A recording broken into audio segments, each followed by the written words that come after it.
Hello guys, this is your friend and we are back with a new fanfic. If you enjoying this fanfic then press the like button and subscribe my channel.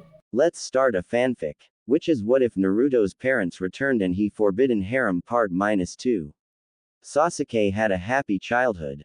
Sasuke's loved his father, even though the man had been rather cold and cared more for Itachi. That hadn't stopped him from loving his dad though. There were times when his father showed some of his softer side. It wasn't often, but it occurred and Sasuke cherished those moments. His mother was a much warmer person. She loved her sons with all her heart and she'd do anything for them. Sasuke remembered how much he loved talking to his mother. She'd always have interesting stories to tell him about her days as a shinobi. The most interesting ones always seemed to involve a red-haired girl whom was supposed to have been his godmother. He remembered when he'd asked why he'd never met her and his mother got a sad look in her eyes, saying that she had to go far away. Sasuke hadn't understood at the time, but he did now. His godmother had died. Sasuke wondered what it would have been like if she'd have lived. Would he actually have someone he could consider family? Or would Itachi have killed her too? He wouldn't have put it past him. Sasuke's thoughts moved on, thinking about his riddle once more, picking it apart. The riddle said children had the purest of smiles, and he wondered if that was true. He hadn't smiled genuinely in years, he didn't see anything in his life to be happy about. He was angry. He hated. More than anything though, he was alone. Now that he was older, he wanted to have other people around him, he wanted to have what he'd pushed away as a child. The riddle had said children learn to live, laugh, and love from each other. When he was younger, looking at all the other children play in the park as he trailed behind his father, he'd never considered playing with them. His father had wanted him to get stronger and that meant more to him than playing with the other kids. He thought back to it now though, wondering if he should have. Could he have endured the loss of his clan if he'd had friends? He wasn't sure and now it was too late to find out. Sasuke thought back to his childhood and in the parts of his heart that he'd locked away. In the parts of his heart that he'd shunned into silence, he wondered if he'd be any different if he'd taken a chance to truly experience his childhood. He wanted to now. He wanted to laugh, wanted his godmother that he'd never met, he wanted friends, and more than anything he wanted to stop being so lonely. He thought to Naruto, knowing that somehow, someway, he knew that he understood his pain, even if only a little. His blonde teammate had known loneliness. He'd had no friends either. He'd had no family. He'd had no love. He knew Naruto could understand him and Sasuke figured that if he'd just reach out then befriending Naruto would be his first step to reclaiming the things he didn't have in his childhood. Sasuke wanted to do all these things, but he couldn't. He was scared. Scared that if he reached out, his only purpose left in life would be taken away. No, Sasuke couldn't have the things of his childhood. It was too late for that. He had too much anger. He had too much hatred. He was an avenger and before he could even consider things like friendship, he thought he'd have to rid the darkness in his heart. Yes, Sasuke knew it was too late for him now. He was already falling into the darkness. He knew, but he didn't care. He had too much to accomplish there. Sasuke knew he was falling, and he was okay with it. Sasuke Uchiha was an avenger, he had to kill the man who massacred his clan. He had to kill his brother. He needed to be the one to put Itachi to death. And until Itachi was dead at his feet, the young Uchiha didn't see himself approaching the light again. Hinata looked down at her scroll again, reading it. There are many hidden abilities, everyone has the capabilities, strength can be presented in many forms, it is not just meant for the leader of people, or the place where they are based. Hinata read the lines again, and again, and again. She didn't know where her riddle was hinting at. Hinata had lied to Naruto. She wouldn't have minded the help he'd offered, but if they'd gotten it wrong she didn't want him to fail because of her. No, that would absolutely not do. Hinata wanted him to succeed more than herself. Hinata was relieved Naruto had been too excited to realize her earlier lie. There was no way she could have already finished the test. Not much time had passed since the distribution of the scrolls and her meeting him at Ichiraku, 20 minutes at best. She wouldn't have been able to decipher her scroll, get to the location, take whatever second test was waiting for her there, and then make it back to him. It just wasn't possible unless she'd gotten something absurdly easy. And she hadn't. Sighing, the young Hyuga turned around, intending to make her way back to her home. She had 2 days to figure the riddle out, so she figured she could do a bit of sparring, relax a little, and then sleep on it. That was her plan right up until she bumped into someone. She'd been too lost in thought. "I'm sorry," said Hinata, bowing. She hadn't looked up yet, slightly afraid of doing so. She hoped she hadn't made who she bumped into too angry. "It's okay. No harm done." Hinata looked up now, meeting eyes with an older brunette woman. Something about her was off. Hinata found her to be average, but something about that just didn't seem right. As she continued to look at her, it almost seemed like the woman's face was blurring. Hinata wanted to activate her Byakugan, but she was sure that would seem rude. Still, the woman seemed a bit suspicious to her, so she would wait until the woman turned around before she tried anything. "Really?" asked Hinata. "Yeah, it's fine. You don't look too happy though. Something wrong?" "Well," started the heiress, trailing off as she considered her answer.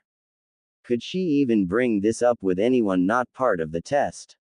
Now that she thought about it, the proctor hadn't said anything about being restricted from asking non-participants.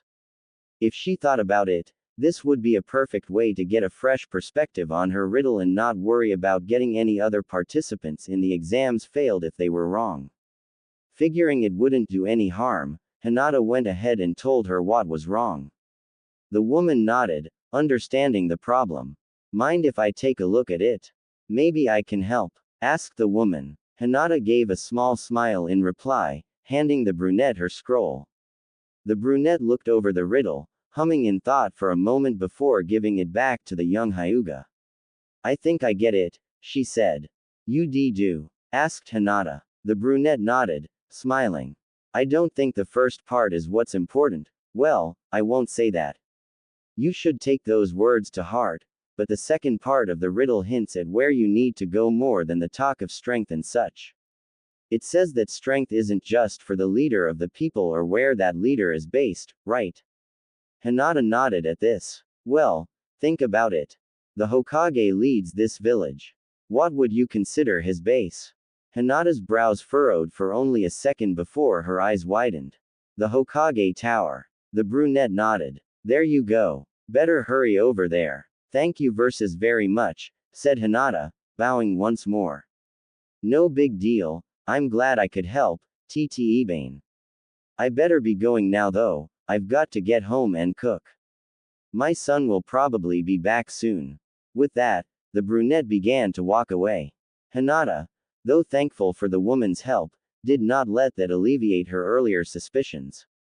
Activating her Byakugan, Hinata examined the brunette and her eyes narrowed as she caught something concerning. She had Fuinjutsu written on her shoulder, an odd swirl pattern making up the center of it. Deactivating her Byakugan, Hinata hurried on her way. She needed to go to the Hokage Tower anyway. Now she just had more to do there than complete her test. She hurried along until something the woman had said made her stop in her tracks. Tabane. Hinata's face scrunched up in thought. She'd definitely heard a phrase similar to that before. In fact, there was only one person in the village who said anything of the sort.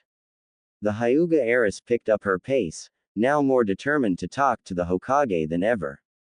She hoped he would have some insight into the woman she'd met. As Hinata made her way to the Hokage Tower, Naruto arrived at the top of the Hokage monument. Initially, he didn't see anyone as he looked around. As he made his way to his father's head, he worried that he and Hinata had been wrong. He wasn't too concerned about himself, but he didn't want to be the reason his team and Hinata's team failed. Just as Naruto was about to turn and leave, someone called out to him. "You are here for the Chunin exams, I assume?" Naruto turned fully now, looking into the tree line. Sitting on one of the branches was an older woman, probably in her 20s. She had waist-length purple hair and brown eyes. Her lips were red from the lipstick she wore. She wore the usual Anbu clothing and there was a sword on her back. Naruto smiled, hoping he could get a sword fight out of this. Yeah, he replied, walking towards her. I'm Uzumaki Naruto.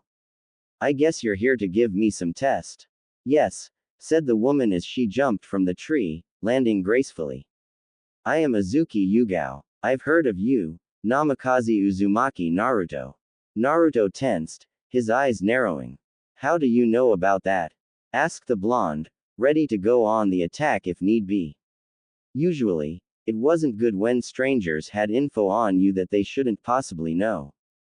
Yugao giggled. No worries. I'm Anbu, part of your father's personal guard actually.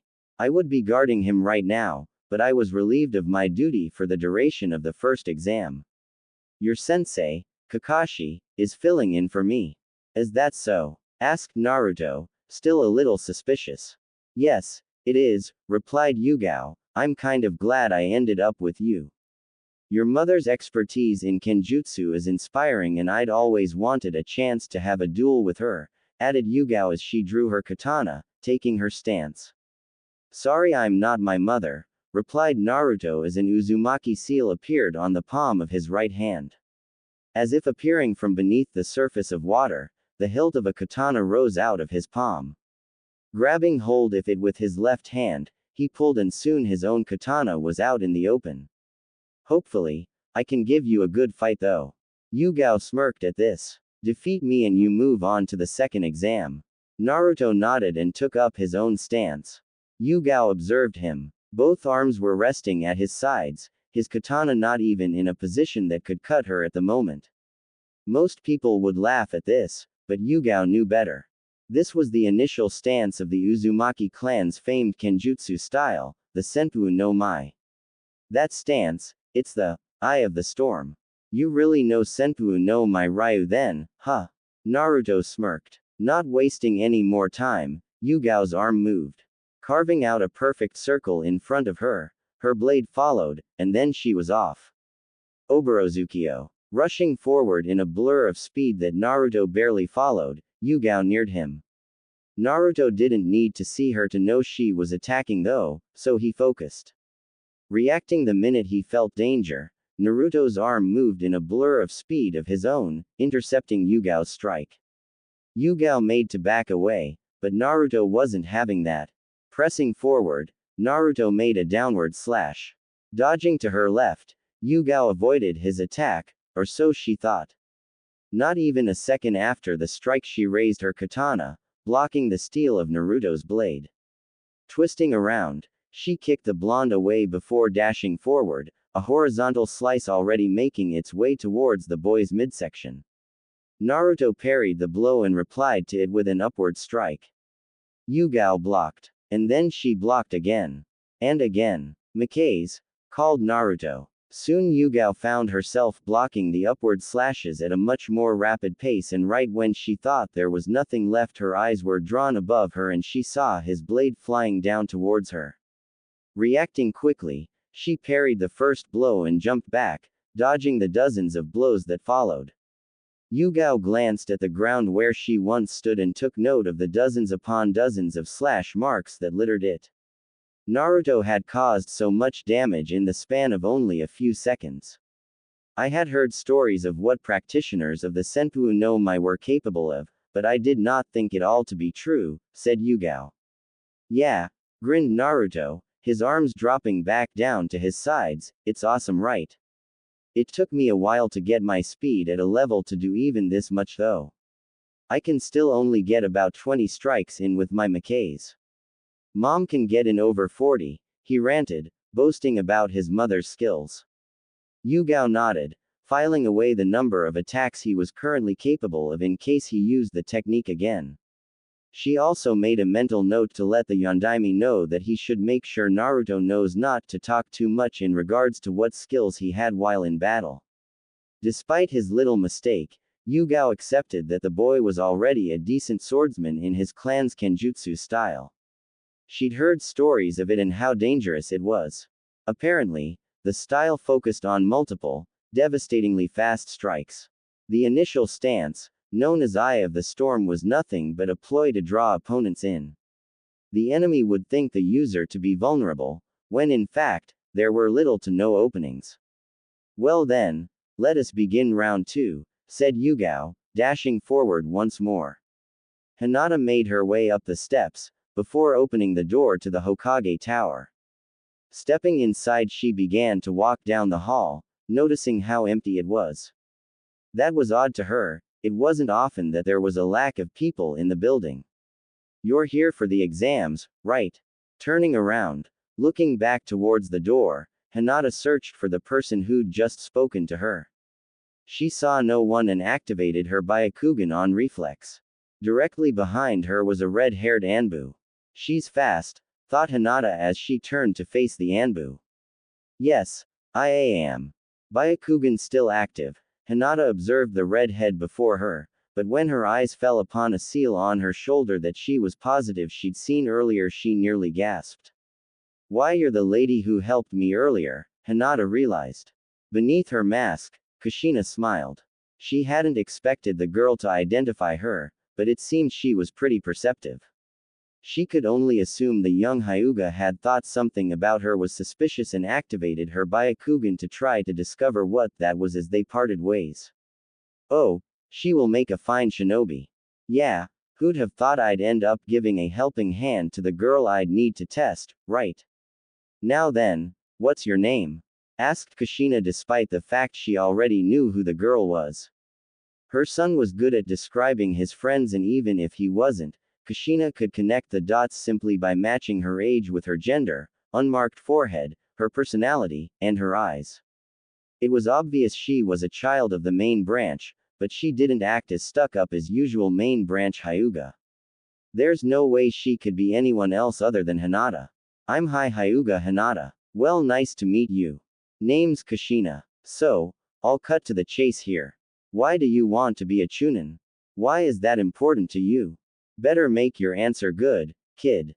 I'm only giving you one chance. Hinata remained quiet, pushing her index fingers together as she thought. Once again, her mind drifted to her riddle. My team, my friends, I want to protect all of them. I have trained hard to be able to stand by them until now. Becoming a Chunin would prove something, and not to others, but to myself. Passing these exams would mean that I'm not a burden. Becoming a Chunin would mean that all of this wasn't a waste, it would mean I'm not a failure. If I can do this, then I know I can protect everyone precious to me. Silence settled between them. Hinata grew nervous as it dragged on, wondering if she'd said something wrong. As she continued to worry, Kushina hummed, drawing the shy girl's attention. Smirking beneath her mask, Kushina spoke. You know what? That's a strong response, kid. We could use people like you. Good answer, Hinata. You pass. Hinata's face lit up in joy. Sakura walked into the hospital, taking a deep breath as she neared the front desk. Gathering her courage, she spoke up. Excuse me, the woman at the front desk looked up at Sakura briefly before her eyes came back down to the paperwork in front of her. She had a short crop of smooth black hair and equally black eyes. Yes? She asked. Sakura noted that she sounded bored. I'm here for the Chunin exams. The woman looked up at her, eyes narrowing now that she knew why the girl was here. The medic nin analyzed Sakura as the pinkett waited patiently. The medic nin's scrutiny went on for a few moments more before her eyes dropped back to her papers. You fail. Sakura's eyes widened. What? Why? Did I come to the wrong place somehow? Sakura couldn't believe that. She was a smart girl and she'd never had problems with riddles and the sort. She knew she'd come to the right place. No, you've come to the right place. I'm just not going to pass you, she replied. Wah. But you haven't even tested me yet. Sakura argued, heart pounding as she realized how this could end. Don't need to, replied the medic nin, I know your type just by looking at you. You've never really had to work a day in your life, have you? You've started trying a bit harder lately, but when you hit a real roadblock you'll give up. That's not Chunin material. Sakura frowned, her fists clenching. You don't know me as well as you think, seethed the Pinkett. I admit that I haven't been giving it my best, but I can assure you one thing. Whatever my past may be, I'm not giving up now. The woman looked up at her again, meeting her eyes. There was a fire behind them. You may die. I'm a shinobi. I understand it's a possibility. And if you get your teammates killed too? Asked the medic Nin. Sakura's mind drifted back to her memories in Wave. She'd been useless there, and if the enemy had thought to use her as a hostage or something, she didn't doubt that her teammates may have died. She didn't want that to happen again. That's why I'm training harder. I don't want that to happen. I want to try to be a medic nin too, that way I can help them. The woman looked Sakura up and down before humming again. I see. Come back here tomorrow, said the medic nin. Be here at 6 in the morning. If you're late, I'll fail you. I'll have decided whether you passed or not then. Oh, and by the way, I'm Oyon. Sakura. Nodding, Oyon sent her on her way. Sakura frowned, but decided to go ahead and make her way to the library. She hoped that studying up on medical ninjutsu would take her mind off the test. Sasuke frowned as he looked around the park, not seeing anyone that looked like they might be a shinobi. He doubted he'd come to the wrong place. There really wasn't any other location in the village that fit his riddle as well as the park. Yet here he was, all alone. Well, not totally alone. There were more people in the park than just Sasuke. Glancing to his left, the Uchiha could see some children playing. He noted that they seemed to be enjoying themselves, and once again, his mind drifted to his time as a child. Having effectively zoned out, the young Avenger didn't notice one of the children approaching him until he felt a tug on his sleeve. With a blink and a shift of his eyes, Sasuke was now staring down a young girl. He almost glared, but managed to keep the look off his face in the presence of a child. What? He asked. Even if he wasn't glaring, he couldn't exactly avoid sounding annoyed. Are you a shinobi? The girl asked, stuttering. Sasuke nodded, wondering why she cared. Shouldn't she have been playing with her friends or something? Why bother him? You're here for the exam thingy. Now she had Sasuke's attention. Yeah, why do you know about it? This lady shinobi told us that when another ninja came by here we should tell them to play with us. Sasuke stared at the little girl, a scowl slowly making its way onto his face. And that's how I passed the exam. The little girl shrugged cutely. I dunno. Was this a joke? He felt like he was getting a D rank. Shouldn't he have been past those already? He contemplated telling the little girl to get lost. Playing with children was beneath him now. He was a shinobi. Why should he need to play with some kids? Was he really supposed to play with these kids? Or was this a ploy? Was this just a distraction and in truth he was supposed to continue waiting? If he thought about it in terms of a mission, the children could be a form of misinformation meant to distract him from the task at hand. But then if they weren't? Sasuke sighed, and in a rare moment he decided to do something he did not often allow to occur. Uchiha Sasuke took a leap of faith. Grunting, Sasuke agreed to play with the girl and her friends. He and the children played on the swings, on the jungle gym, and to his horror, he found himself playing ninja. In his head he groaned, feeling that he was now no better than Naruto. After an hour of enduring the children and their games, the little girl from earlier ran up to him, beaming. As she handed him a paper stating the location of the second exam and that he'd passed this one, Sasuke sighed in relief. Thank you for playing with us, said the child. Sasuke looked down at her, still somewhat scowling before he simply grunted. As he walked away, he wondered if he'd have been like that as a child if things had been different. Thinking it over, he decided that he wouldn't have minded being able to play like that. Unfortunately for Sasuke, life wasn't very fair. Up in a high tree that overlooked the park, a lone kunoichi observed the Uchiha as he left. He hadn't looked particularly happy as he played with the kids, but she knew who he was and hadn't expected a smile or anything in the first place. He'd played with the children though, and that's all that mattered. It seems that even he still has a bit of humanity in him, said the kunoichi. A shinobi that doesn't know when to relax or how to feel anything doesn't deserve to be in the field, and we certainly don't need any chunin who aren't capable of showing kindness. The kid did alright, I guess. Her decision made, the kunoichi shunshined away. Naruto jumped away from Yugao, gripping his sword as he panted. He had small cuts along his clothing, as for her she only had one. He knew that in a pure battle of swordplay he was no match for her, but after 2 months of practice he wanted to see how far his skills had come. He knew now that he still had a long way to go. Resolved not to lose, Naruto decided that it was time to pull out all the stops. He was taking on an Anbu, and now that he'd seen where he stood in Kenjutsu he knew he'd need to go all out to beat her. You are good, said Yugao. Your skills with the blade are mid-chunin level at the least. It's a shame though. If that is all you are capable of, then this exam is over. You fail. Naruto's eyes widened. What? No way. I haven't even pulled out all the stops yet. You should have considered that earlier. Sometimes you can't afford to hold back. Better luck next year, replied Yugao, turning away to leave as she sheathed her sword. Hey, wait. I've gotta pass this. Yugao looked back at him from over her shoulder. Really? She asked. Why? There are too many people I don't want to disappoint. I can't fail here. Yugao smiled. I see. I'll give you another chance then.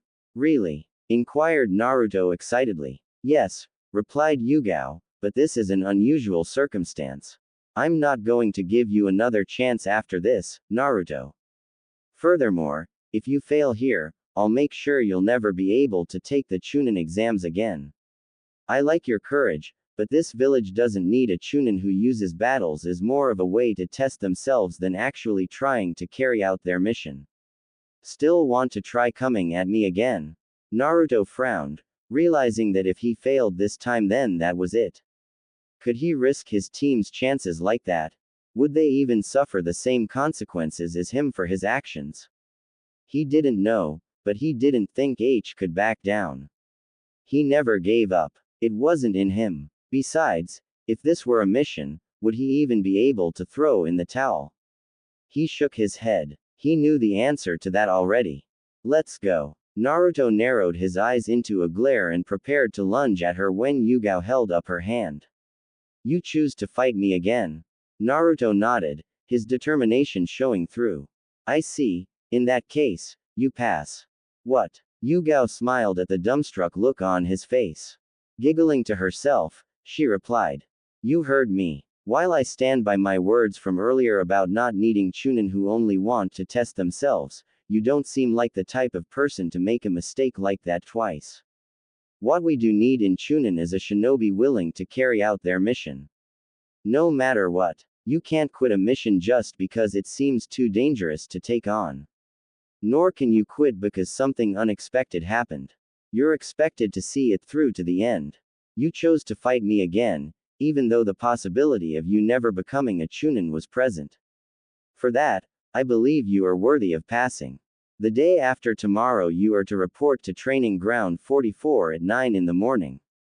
Don't be late. With that, Yugao vanished in a shunshin, and after a few minutes of stunned silence, Naruto did the same, a large grin on his face as he disappeared. Naruto bounded down the stairs, smiling energetically.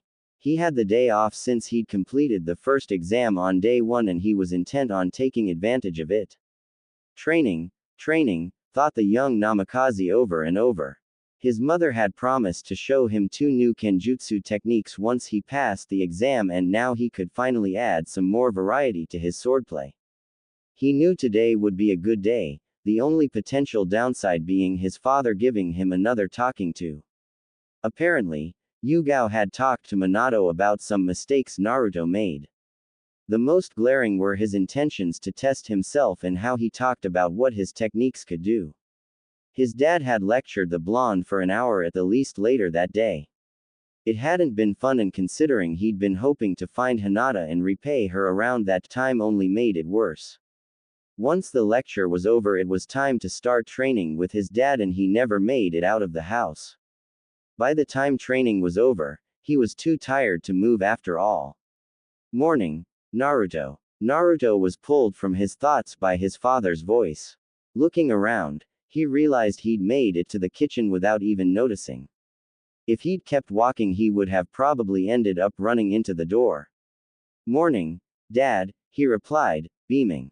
Looking at the table, he saw plates set out and he could hear his mother in the kitchen dotting his lips. He resolved that training could wait. Taking a seat at the table, he waited for his mom to bring breakfast. Kushina watched as Minato and Naruto sat underneath a tree together, meditating.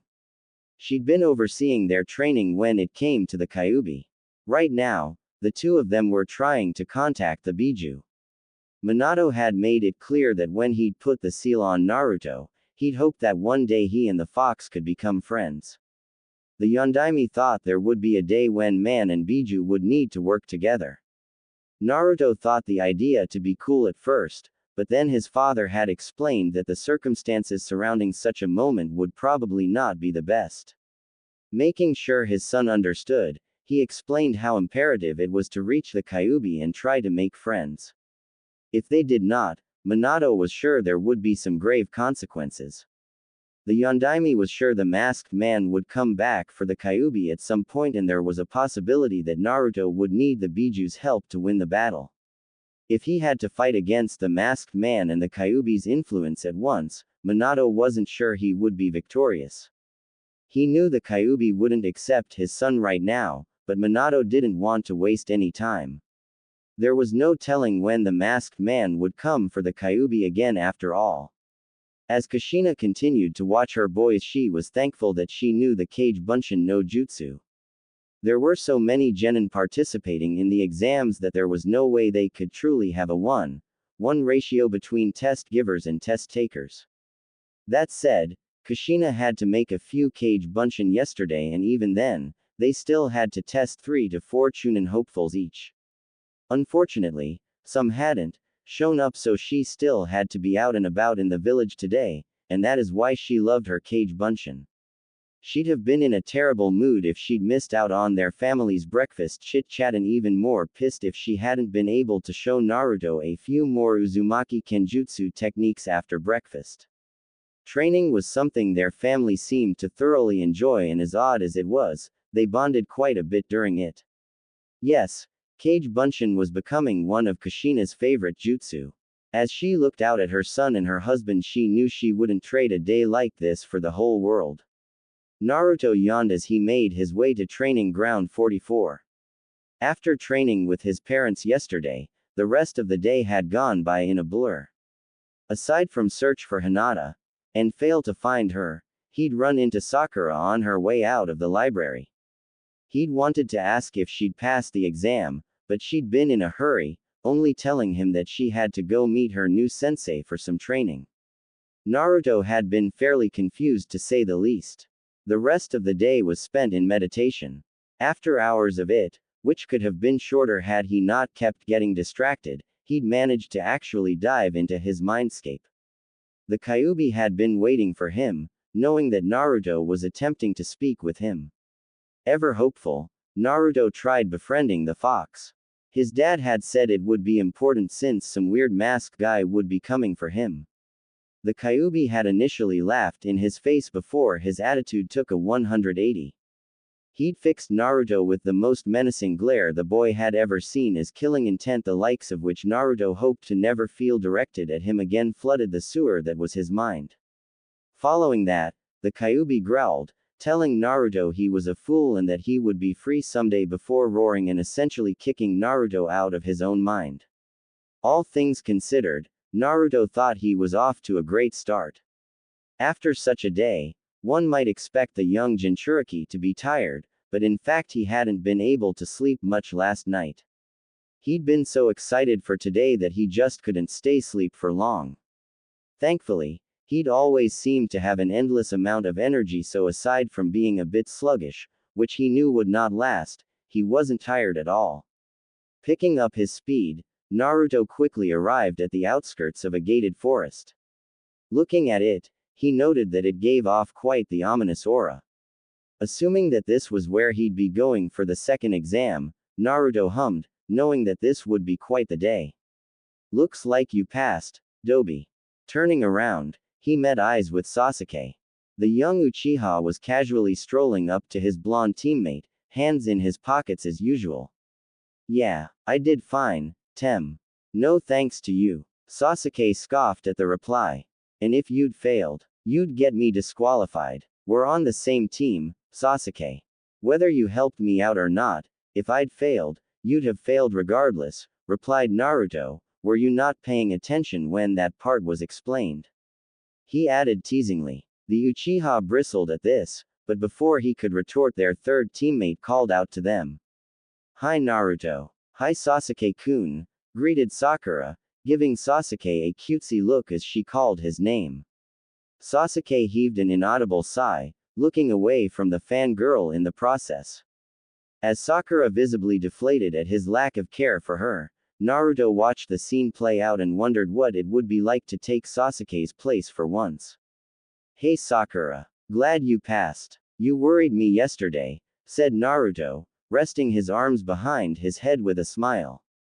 Sakura nodded, offering a smile in return, though hers was somewhat strained. Yeah, sorry about that. I got someone to teach me medical ninjutsu and they're pretty strict. If I'd stopped to chat with you I would have been late and that wouldn't have ended well, replied Sakura. She sighed, thinking about her meeting with Oyon yesterday. Sakura walked into the hospital a minute to 6. She'd been sitting on a bench outside for the past 5 minutes, waiting for the time to draw just a little close to 6. She would have walked in earlier, but she figured Oyon would be busy and wouldn't want her around just yet.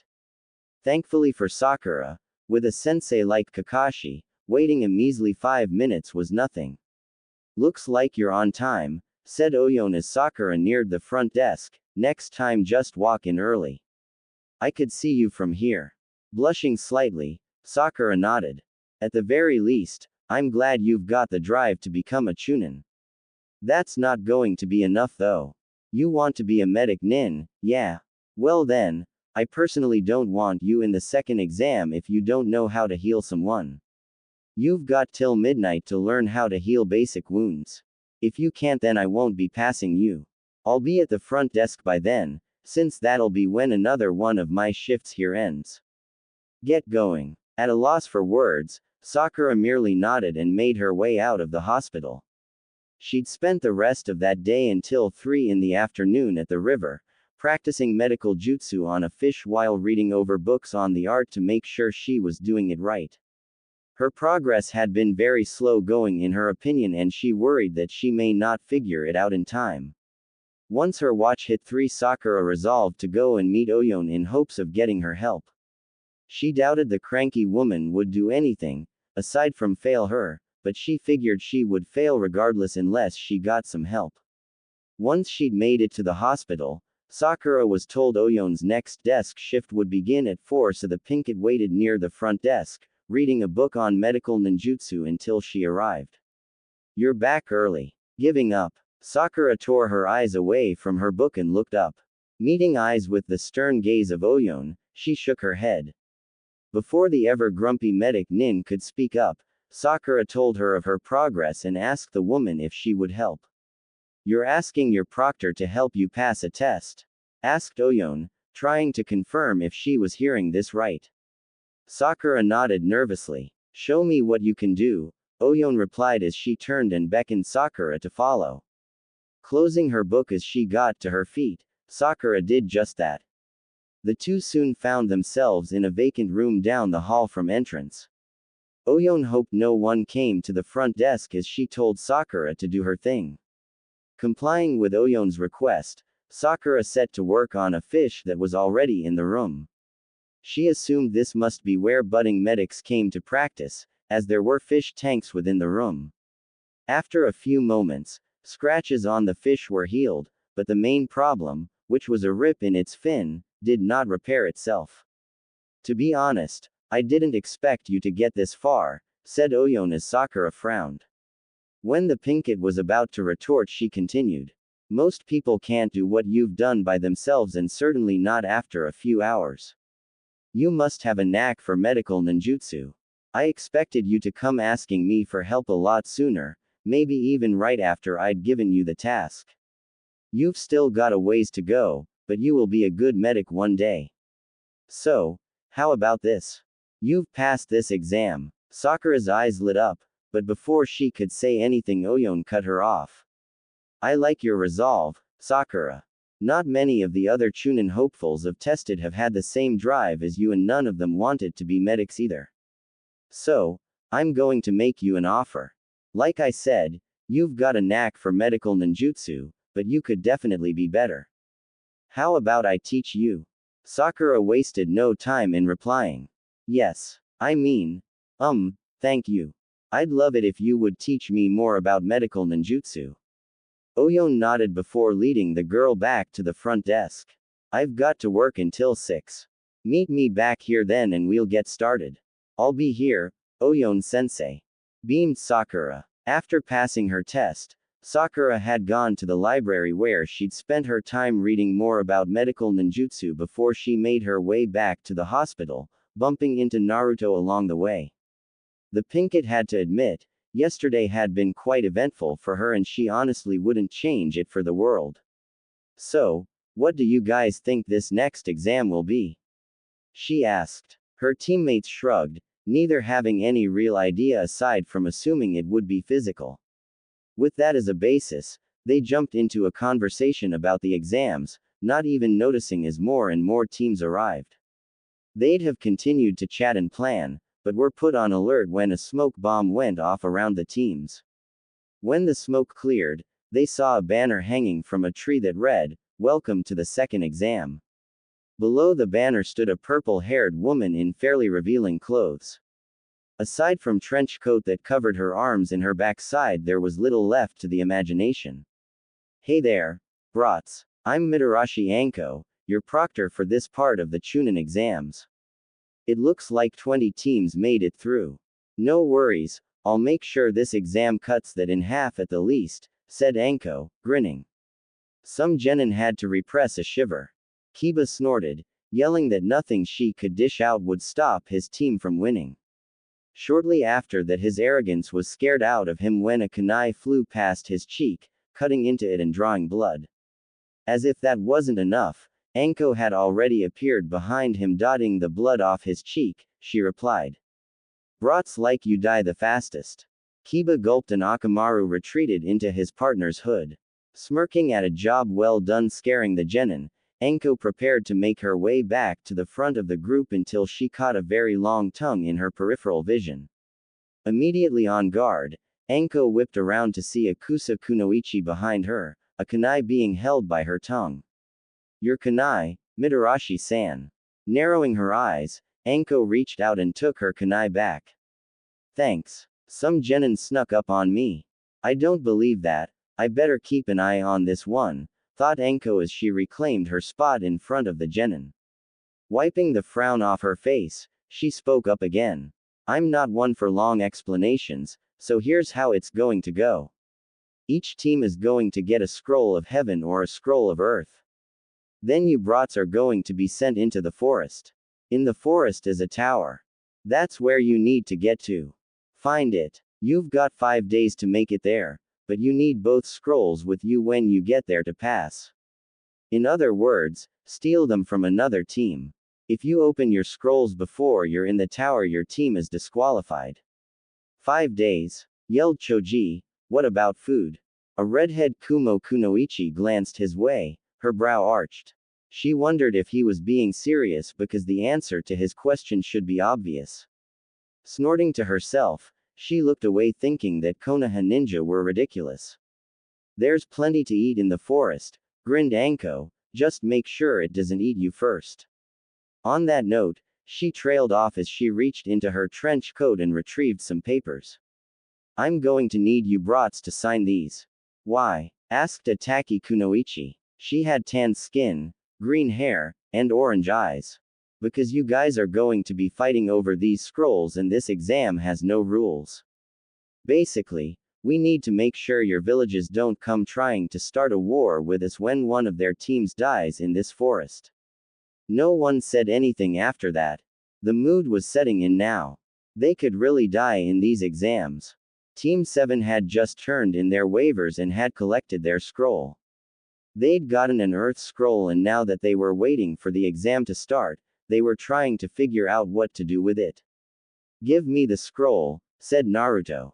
Sasuke and Sakura gave him a look. A look that clearly wondered if he was serious. Why would we do that, Naruto? Asked Sasuke, scowling. You screw up. A lot. Give us one good reason why we should let you hold on to this. He asked, waving the scroll in front of the blonde, his voice dripping with bastard. Because I'm better at Fuinjutsu than you'll ever be, and I can easily seal the scroll where no one can get it. Retorted Naruto, a challenging smile on his lips. You, Fuinjutsu. Sasuke mocked, scoffing. Kakashi-sensei told us how good your clan was with it, but I've seen Fuinjutsu. I've even tried to study it myself, though my interest in it was brief. I can't believe that you got something so complicated down, Dobi. Frowning, Naruto snatched the scroll from Sasuke faster than the Uchiha was prepared for. Pulling up the orange sleeve on his right arm, Naruto pressed his left hand into his shoulder, and after a moment Fuinjutsu script appeared. Naruto remembered how he'd had to sit and write out all his Fuinjutsu up until the last 2 weeks of his training. He didn't mind it, as he was able to do it rather quickly by then, but when his parents had taught him how to apply Fuinjutsu script without needing anything but his hands and his chakra, he'd been ecstatic. It was hard to learn, and he'd spent a majority of his Kage Bunshin's time working on it, but eventually he got it down. The young Jinchuriki could easily imagine so many possibilities with being able to quickly apply Fuinjutsu like that. Touching the scroll to the fresh script on his shoulder, Naruto sealed the scroll away before covering the seal up with his sleeve again. I'm an Uzumaki, Tem. The sealing arts are basically in my blood, grinned Naruto triumphantly. His teammates didn't know how literal that statement was. Sasuke gave a small smirk, now even more interested in how much his blonde rival had grown.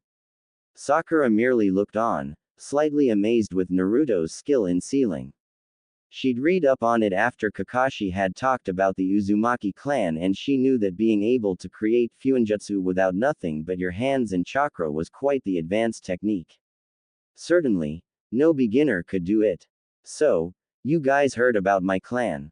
Asked Naruto. Sakura nodded and Sasuke merely grunted before speaking up.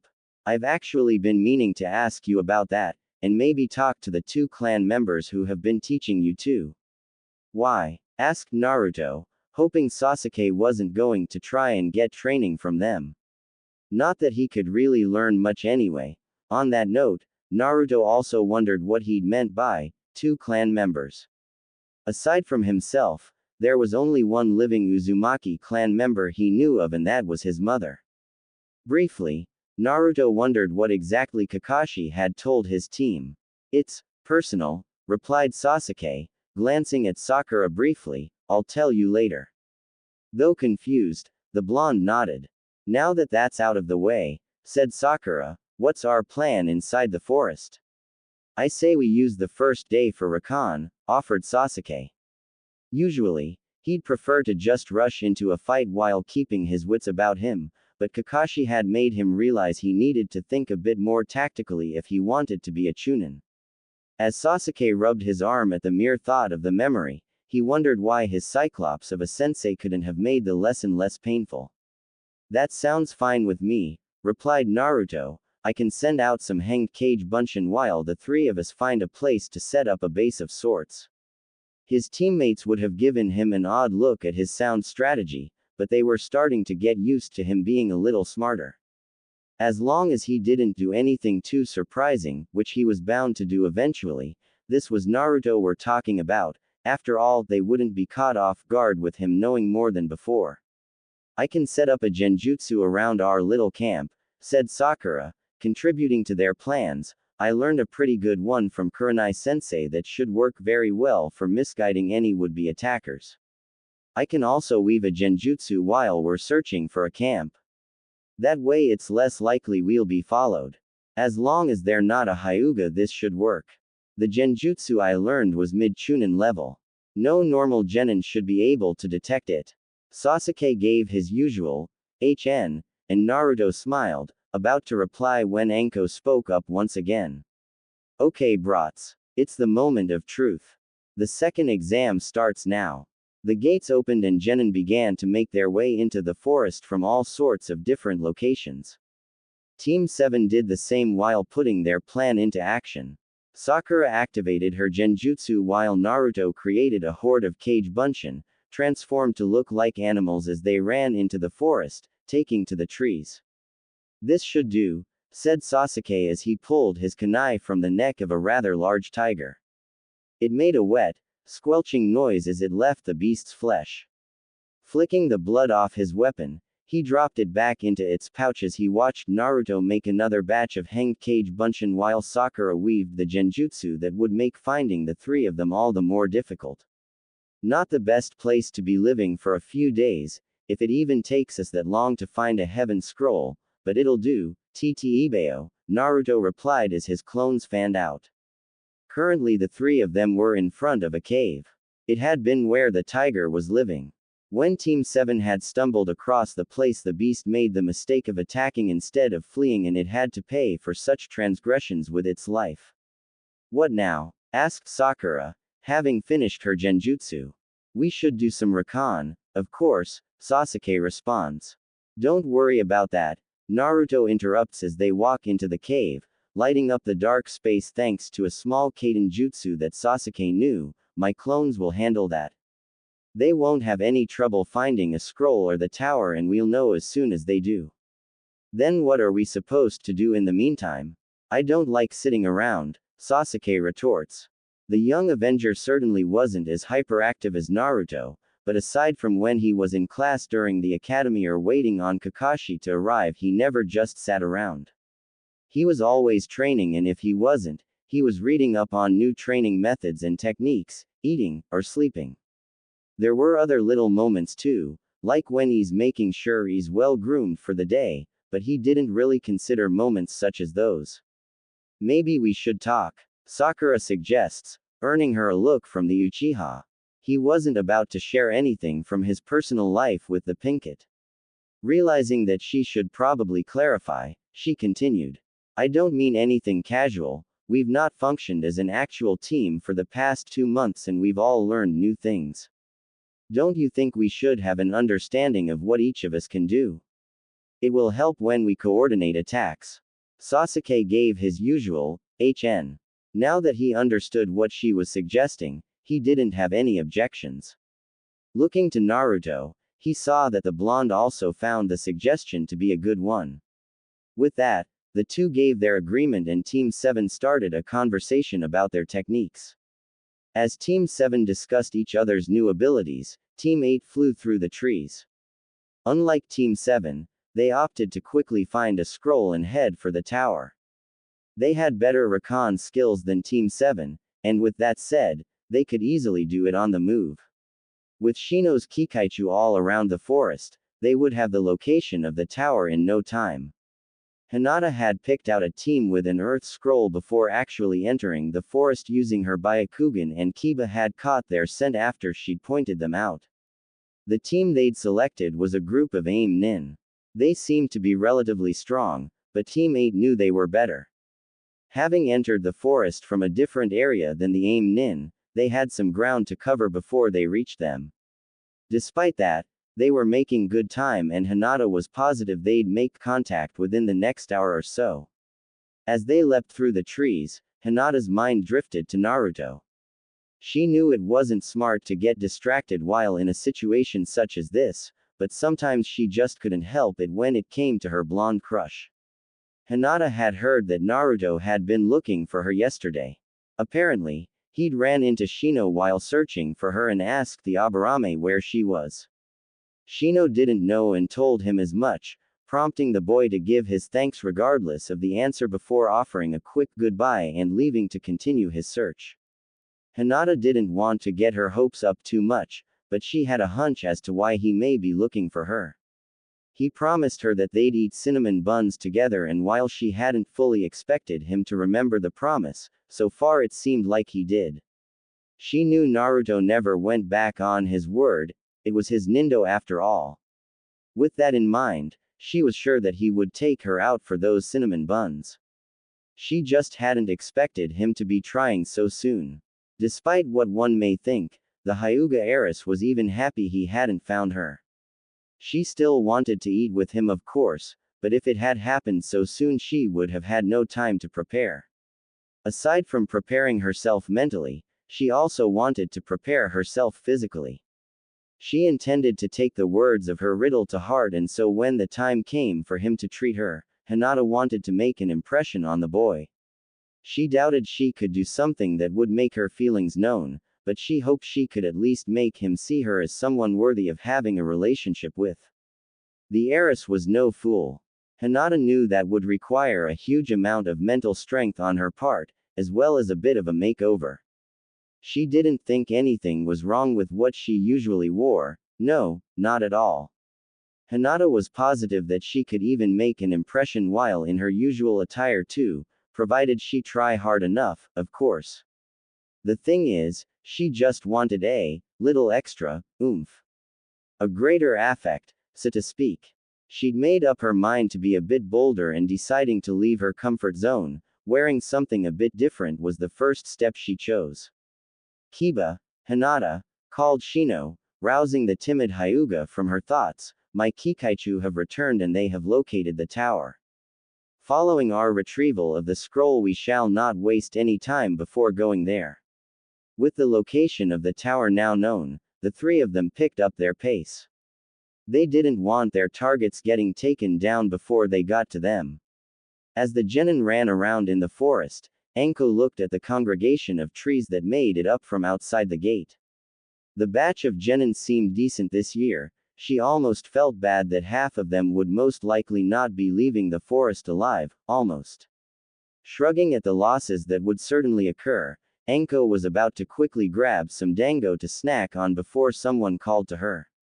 What is it? She sighed, irritably, as she turned to see two fellow Konoha nin. They were interrupting dango time. She did not appreciate that. There's a problem, you've got to see this. Grumbling, she wondered why they couldn't have taken care of the problem themselves as she followed them. Did they really need to involve her? What could possibly happen that they couldn't handle by themselves? Realizing what she was thinking, Anko cleared her mind, pushing the irritation out. She shouldn't let her annoyance take over for her. Thinking it over again, she knew that the two shinobi knew better. They wouldn't call her unless something serious had happened, especially since the second exam had only just begun. Problems this early? Really? Such a thing was unheard of. Stopping near some bushes that were close to the forest, the two Konoha nins told her to look for herself. Going along with them, she did just that. And then she swore. When did you find this? Anko asked as she examined the three bodies further. They were Kusa nin, the genin that she saw enter the forest to be exact. Of course, now she knew that wasn't them. What's worse is she only knew of one jutsu that could leave a corpse in this state. Only one man used such a vile technique that stole the faces of his victims. Only moments before we alerted you. Nodding, Anko told the two of them to find some medic nins as she jumped onto a tree branch. They may have been dead, as if Orochimaru would leave any witnesses, but there may be something they could discover from their corpses. Make sure we have all the information on them before you find me again, got it?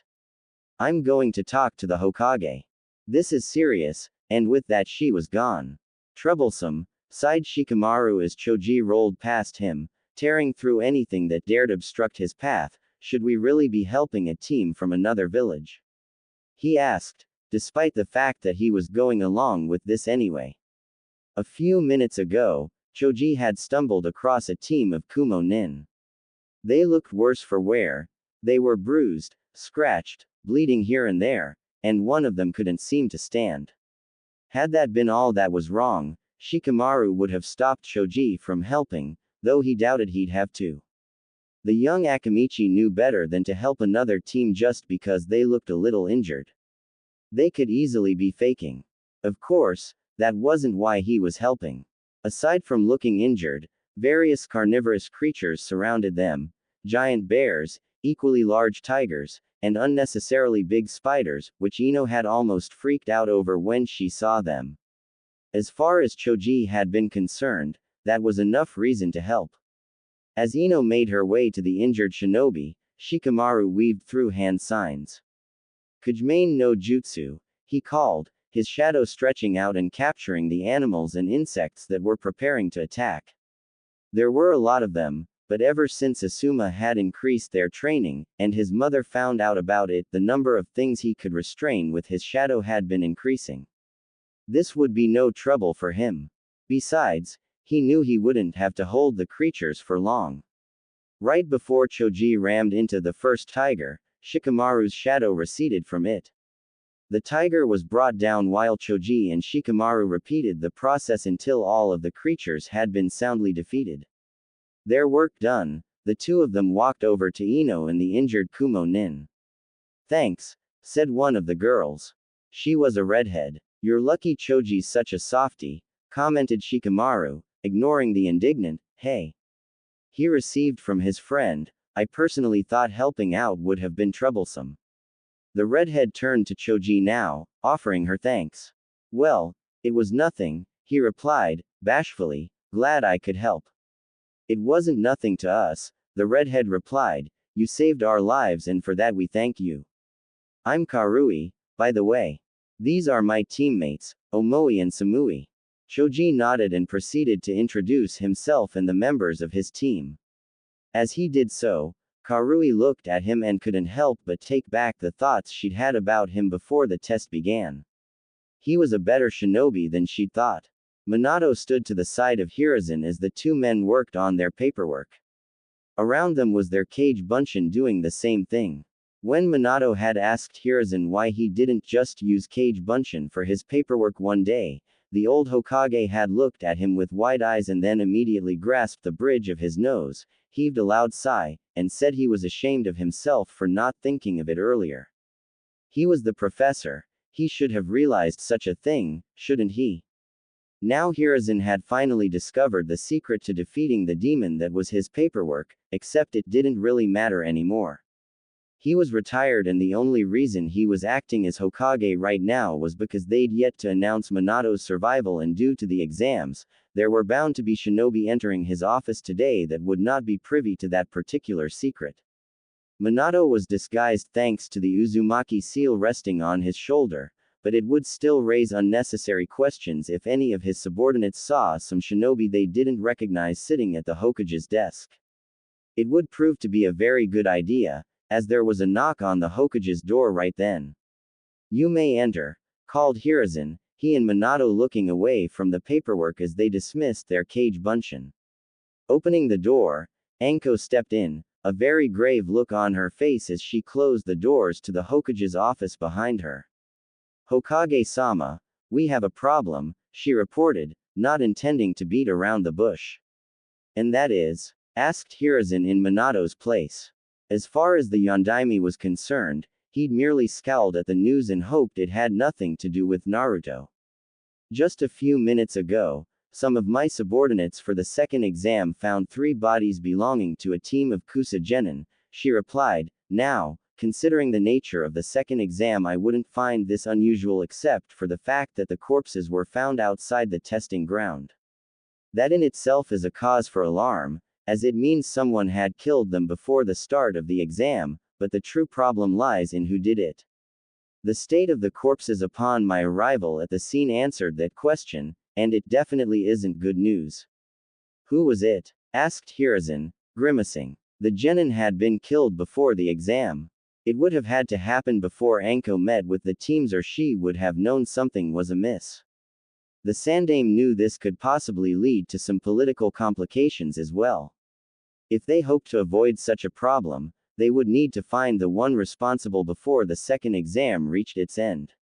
The corpses had their faces removed, she replied. Hiruzen's eyes widened as Minato's fists clenched behind his back. He'd heard of the atrocities committed by Orochimaru after his death, and he found them to be unacceptable. He could only imagine what could have happened to Naruto if Orochimaru had known of the boy's identity, and it made him nauseous just thinking about it. Orochimaru is here, replied Hiruzen, an undertone of sadness and anger lacing his words. Orochimaru had been his favorite at one time. The boy had seemingly been much like himself, but he was too greedy and a very jealous soul. He believed what he wanted was his by right, and his obsession with immortality had led to many atrocities within the village. Hiruzen had made the mistake of letting him get away years ago, and he'd regretted it then. Now, after the most recent events with Danzo, he regretted it even more. He wouldn't allow him to leave this village alive. If he stole the faces of those Kusagaker genin, then there is little doubt he is within the forest, said Minato. The Sandaime and Anko agreed. Anko, gather Anbu and go into the forest and search for him. We must stop his plans, whatever they may be. Here, Hiruzen looks to his seemingly vacant couch. Fox, accompany her and alert me once you have found him. The once vacant couch remained vacant for a moment before someone came into view. She was a redhead with a fox mask adorning her face, Kushina. At once, Sandaime-sama. With that, the two of them left the room. This time, I will finish him, said Hiruzen, frowning at the battle to come. Minato looked to him, a frown on his face as well. No, you won't. I understand that you feel responsible for him, Hiruzen.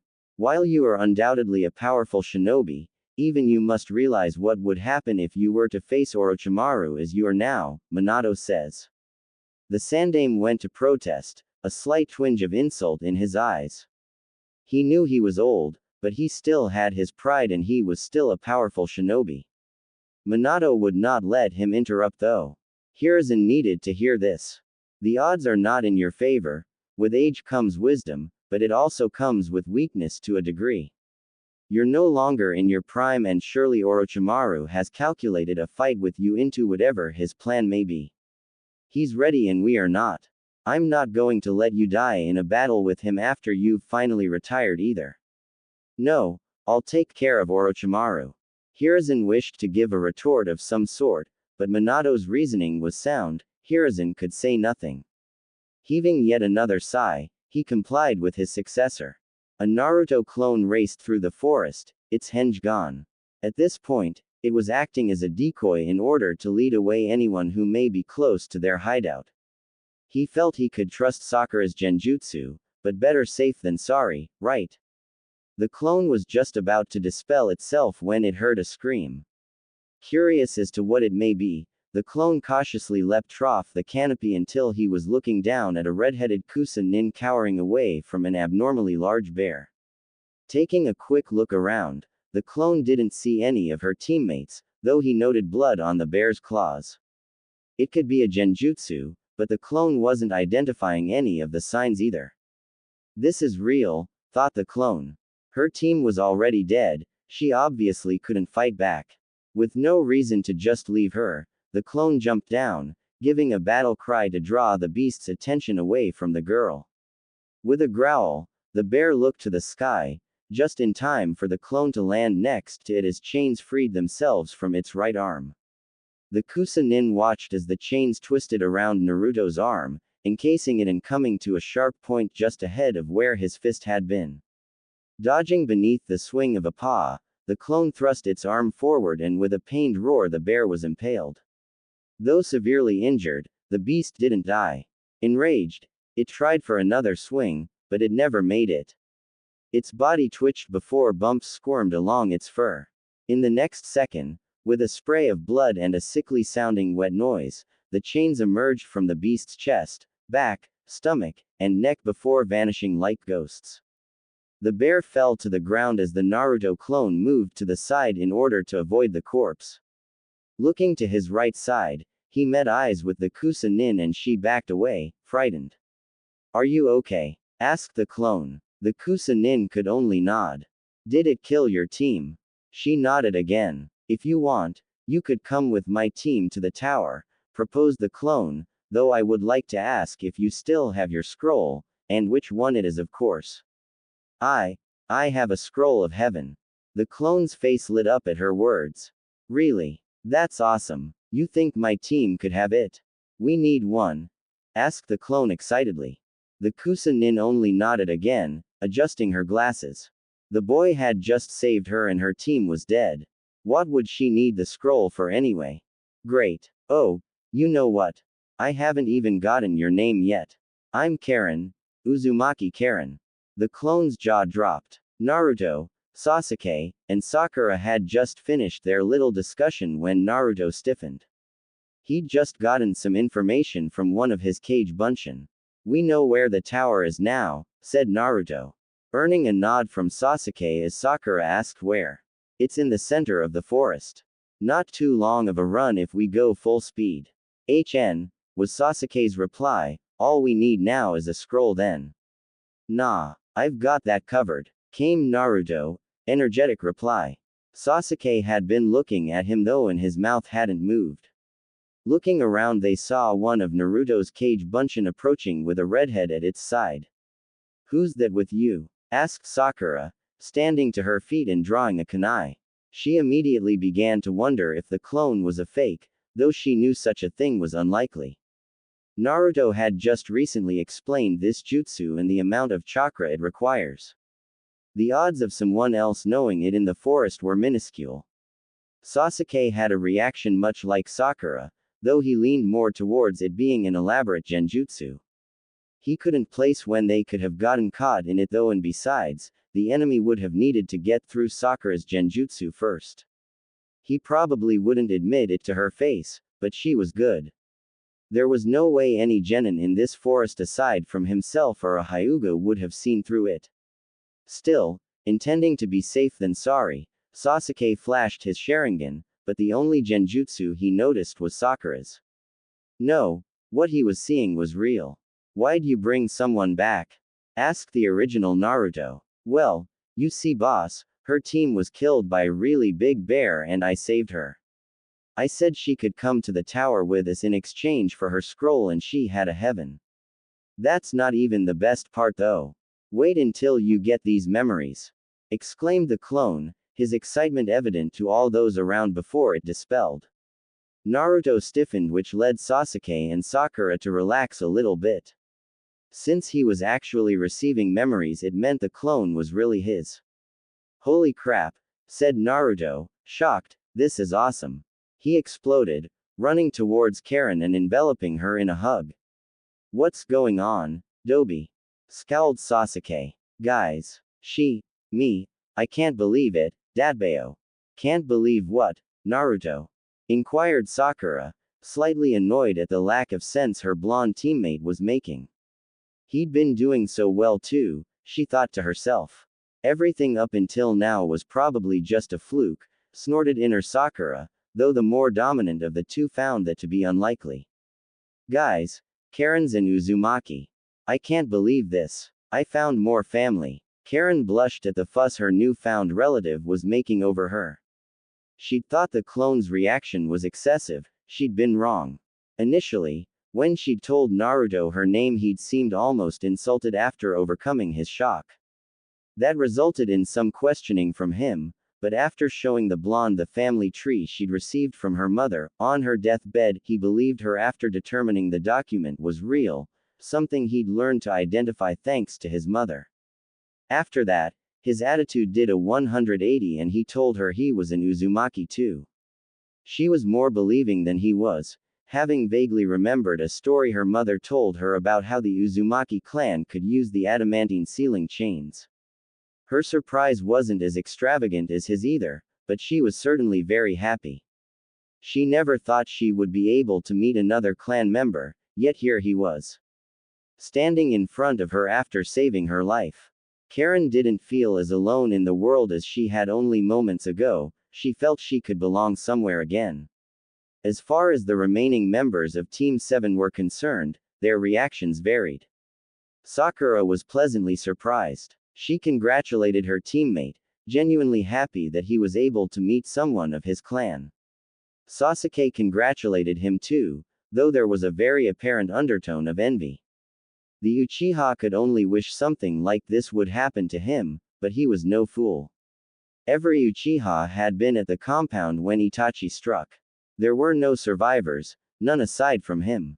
Now in a significantly fouler mood, Sasuke decided to be a party pooper. We have a scroll now and we know where the tower is. Can we not waste any more time? Grumbled the Avenger, drawing everyone's attention before turning his back to them and jumping up onto a branch.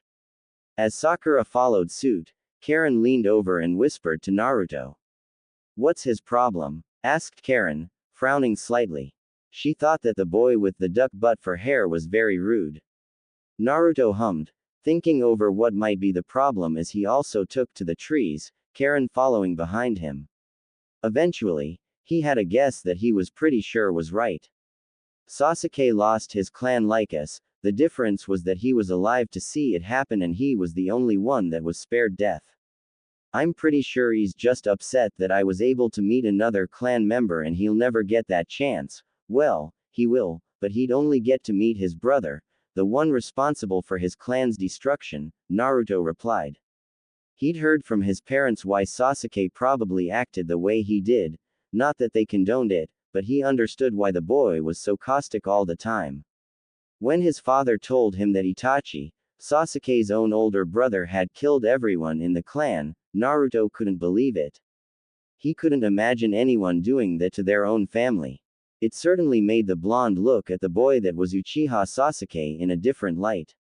He understood now who the person was that Sasuke was so intent on killing. Karen only offered a solemn nod in response to the explanation. She understood what losing someone right in front of your eyes was like. Hinata trembled as she watched the youngest of the Suna shinobi lift an aim nin into the air with his sand before the aim nin was killed, crushed with the sand in such a way that his blood literally exploded outward, showering down on the clearing the Suna nin and the remaining aim nin were doing battle. As she looked on, she wondered how her team had gotten into this situation. They could have avoided this, she knew it. They'd already gotten the scroll they needed from a different team of aim shinobi. They could have just gone to the tower, but Kiba suggested thinning out the ranks. Kiba's idea sounded good at the time. Team 8 knew they were close to a few teams and if they took them out it would be less competition in the remaining exam. Nothing about it sounded like a bad idea and their confidence had been rather high since they defeated the aim nin so easily. Now though, they realized they should have seriously thought about what they would do if they encountered a stronger team. Thinning out the ranks wasn't worth this risk. Hiding behind some bushes for cover as they watched Gaara, now that they remembered whom the boy was from when Naruto had brought him up, effortlessly kill the remaining aim nin, Kiba motioned for them to wait for the Suna team to leave before taking off themselves as Gaara and his siblings discussed something. Hinata and Shino agreed without question, neither of the two thinking that sneaking away would be a good idea at the time. They continued to watch as Gaara's bloodlust rose, permeating the whole area. It was obvious he wanted to kill more. The oppressive feeling of his killing intent bore down on them, causing Akamaru to whine. Kiba tried to quiet the pup, but it was already too late. Gaara had noticed them. With a flick on his wrist, the sand rushed to them.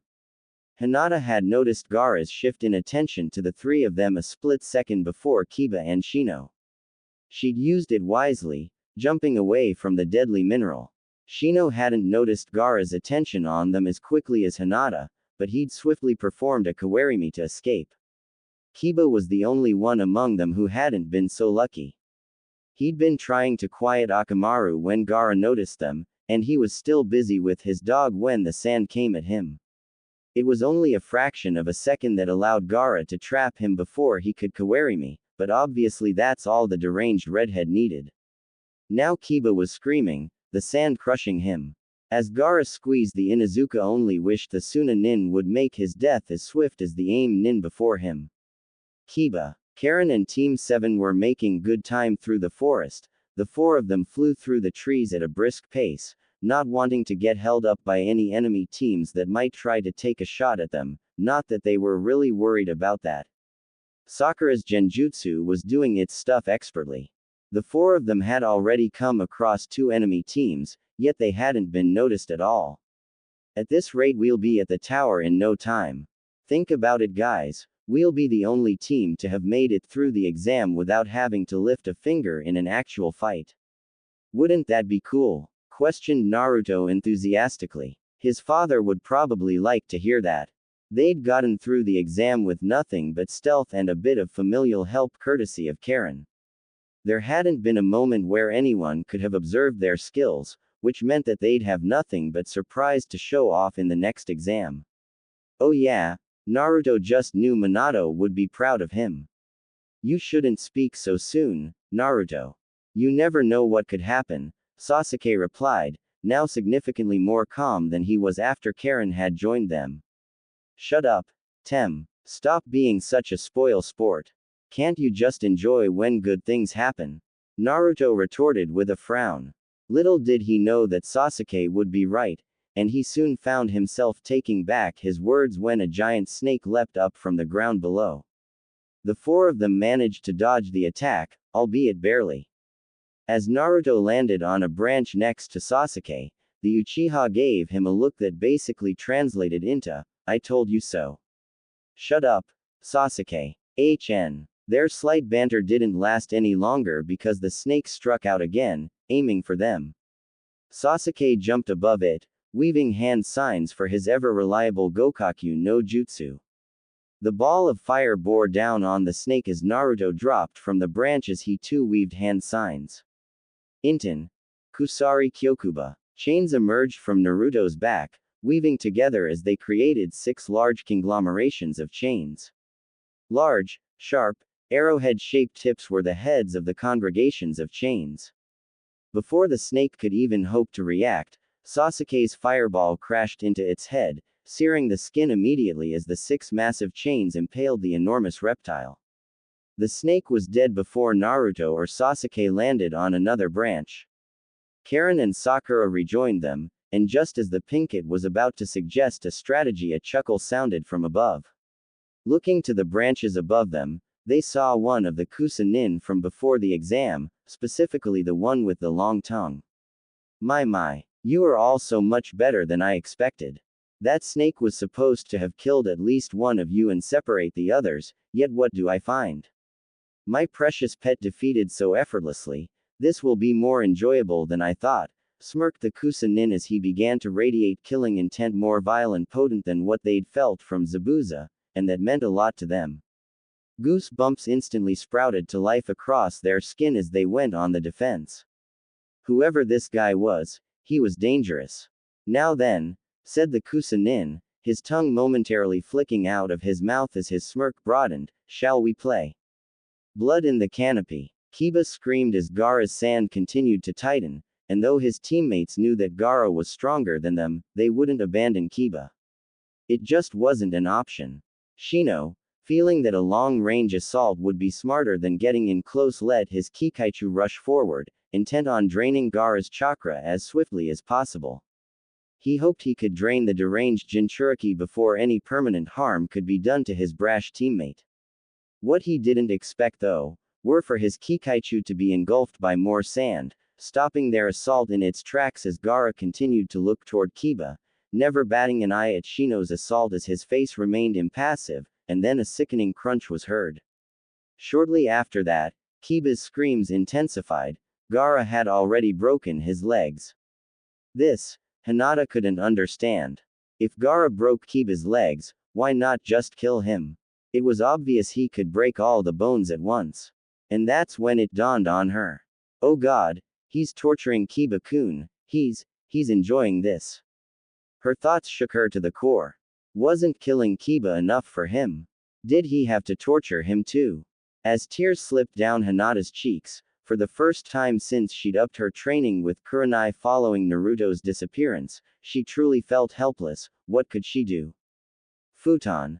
Senpuu Senmitsu. The jutsu broke everyone's concentration on Gaara's actions as a swift spiral of wind crashed into Kiba, ripping away the sand surrounding him and giving the Y-Genin a few cuts of his own. Kiba was tossed through the air, and once Hinata realized he'd just been saved, she dashed forward, sliding across the ground as she caught him. Growling, Gaara turned to them, his sand rising as if mimicking his anger. That was his kill. No one escapes him. He had to prove his existence. And this was the only way. Before he could let his sand ensnare his enemies once again though, another jutsu interrupted him. Rinpun Jujika. An X-shaped blade of sparkling wind crashed into the wall of sand that had come to defend him as Gaara felt his stomach clench in brief pain. He had been attacked, which could only mean one thing. There was someone like him on the battlefield now. Suddenly, his bloodlust rose, permeating the very air in the clearing as a vicious smile broke out across his face. There was someone here, there was someone before him that could do it. They could make me feel alive. Gaara's sand stirred violently, reacting to his excited exclamation, and shot forward in the swiftest charge his siblings had ever witnessed from it. And then it was stopped. An equally vicious wind had met the sand and the two cancelled each other out. That's when Gaara saw his enemies for the first time. There was 3 more shinobi standing before him now. One of them, the only male, looked absolutely terrified. Next to him was a woman with porcelain skin dressed in a seemingly battle-ready kimono. Her long, black, white-streaked hair swaying in the wind behind her as she gripped a naginata lazily at her side, her eyes closed. Then there was the tanned-skinned female. Her green hair falling over her forehead as her narrowed eyes bore into him. This is the one, thought Gaara excitedly. Kill her now. The voice of the Aikibi rang out in his mind, pushing more killing intent to the surface as Gaara fully intended to comply with the wishes of his mother. Naruto and his team plus Karen stared down the Kusa Nin in front of them cautiously. The killing intent he was leaking was downright vile, and none of them really wanted to see if his skills could back up the kind of bloodlust that was hidden behind the creepy smile on his face. Unfortunately, they all knew, that they weren't escaping this without a fight. And so it began. Tired of waiting and making them nervous, the Kusa Nin shot forward, catching Karen off guard. The members of Team 7, though, they'd been ready. The amount of speed the Kusa Nin displayed was nothing compared to what Kakashi had been drilling into Sasuke and Sakura, and as for Naruto, his father was the Yellow Flash. That's why the Kusa Nin was pleasantly surprised when he was outpaced by Naruto, finding a fist inches from his face despite the fact that he'd certainly moved first. Smirking, the Kusa Nin tilted his head, avoiding the blow, or so it seemed. A chain shot out of Naruto's arm as it passed the Nin's head, digging into his brain. Of course, that's only what Naruto had hoped for, not what he was expecting to happen, nor was that what occurred. The Kusa Nin had kawarimied with a nearby log and landed safely on the ground below, only to look around and not see anyone. Genjutsu, thought the Kusa Nin, dispelling it seconds later to find multiple giant fireballs rushing towards him. Right before he could jump away, Naruto, who'd landed a few feet behind him, flashed through hand signs and called out his jutsu. Futon. Datapa. The wind thundered forward, reaching the Kusa Nin in the blink of an eye. The shinobi jumped, leaping over the 2 attacks with ease, but that would be a mistake. Sasuke's flames and Naruto's wind met, crashing together briefly before the flames grew hotter and larger. They leapt into the air, more powerful than before, and engulfed the Kusa Nin within their skin-searing grasp. We get him? Asked Sakura, frowning at how easily her genjutsu had been dismissed. It had been a good one. A high C rank that would have handled any other genin. This meant only one thing in her eyes. Their enemy wasn't a genin at all. We can hope, began Naruto, but I doubt it. Sasuke silently agreed. As for Karen, she'd watched Team 7 work and couldn't believe what she was seeing. The 3 of them worked so well together, highly surprising since they hadn't actually worked as a team in a while, not that she'd know that though. None of the teams she'd encountered in her own village had teamwork like that. Initially, she'd hoped to help them, but after seeing this, She knew she couldn't keep up with the pace they'd set. Their relationship must be great. The trust they must have in each other for them to pull all this off. Oi, Dobi, called Sasuke as they waited for the flames to recede, next time don't get in my way. You ruined my plan. Naruto snorted. What plan, Tem? If not for my Daitapa he'd have totally gotten away from your fireballs. And you know it. Sasuke narrowed his eyes, obviously offended. As if he'd actually needed Naruto's help. You guys, this really isn't the time to be bickering, Sakura intervened, trying to calm her two teammates. Karen's brow twitched. Or it could have just been a fluke, she thought, finding that explanation to be more believable than her previous one. Just as Sasuke was about to refute what Naruto had said, a chuckle snapped the group's attention to the branches above. The Kusanin looked down at them, his clothing slightly burnt. Despite that, a smile was plastered across the shinobi's face. My, you are all so well trained. This is better than what I could have hoped for. Shall we see if you can keep up with me then? If I take things up a notch? Surely you all won't mind. He didn't wait for a response. Blurring from their view, Sasuke heard Naruto grunt and looked towards him in time to see the blonde flying his way. He dodged and soon Naruto got his feet under him and skid to a stop a few feet behind the Uchiha before he blurred in kind. Meeting the Kusanin head-on, Naruto flowed around his attacks by the barest of margins, showing a grace Sasuke and Sakura had never seen from him as he and the shinobi traded blows. Naruto dodged a punch, replying with a swiftly extended leg, hoping to catch the Kusanin's foot and disturb his balance. The shinobi jumped and spun around, aiming a mid-air roundhouse kick at Naruto's face. Naruto dodged that as well, before grabbing the Kusanin's leg, spinning around and punishing him with an elbow to the ribs. The shinobi flew back, back-flipped, and then landed on his feet as two Narutos rushed him along with Sasuke and Sakura. The Kusanin ran at them in kind. Sakura led with a punch, which was blocked before she was thrown over the shinobi's shoulder. From there she threw 3 shuriken and watched in frustration as her enemy spun around and swiped them out of the air while blocking a kick from Sasuke with his free hand. The Kusanin turned again, meeting Naruto's fist with the shuriken gripped between his fingers. The clone popped and out of the smoke came another Naruto, his open palm flying at the Kusanin's stomach. The blow hit home and the enemy shinobi was pushed back a few feet as Sakura came up behind him, her fist reared back again and as she moved, Sasuke moved as well. The Kusanin attempted to kawarimi as Sakura's blow landed, but soon found that he couldn't. Forced forward, his eyes had just enough time to widen as Sasuke's hands glowed, electricity sparking around them as he stared his enemy down with his Sharingan active. Ah! He used his eyes to predict not only my moves, but his teammates as well. He knew I'd end up in these position moments before everyone else. Clever. Raiden.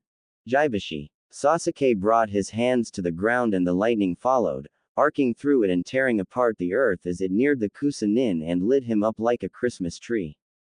The jutsu lasted for a few moments before the lightning died out and the Kusanin dropped to the ground, unmoving. That worked better than I thought it would, said Naruto. What did? Asked the Pinkett. Slapped a chakra restriction seal on him after he popped my clone. He's one seriously slippery bastard. Not so slippery anymore, it seems, Sakura replied.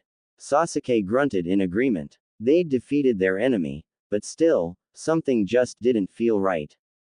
You can use seals without any sort of preparation. You really are something, aren't you? Maybe I will mark you as well.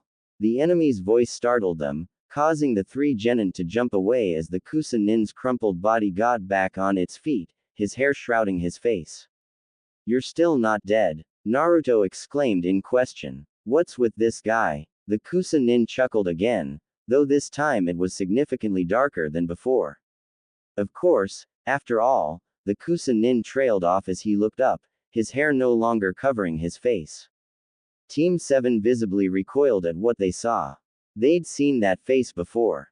He was in their history books, and they knew right then that they'd gotten themselves into far more trouble than they'd been prepared for.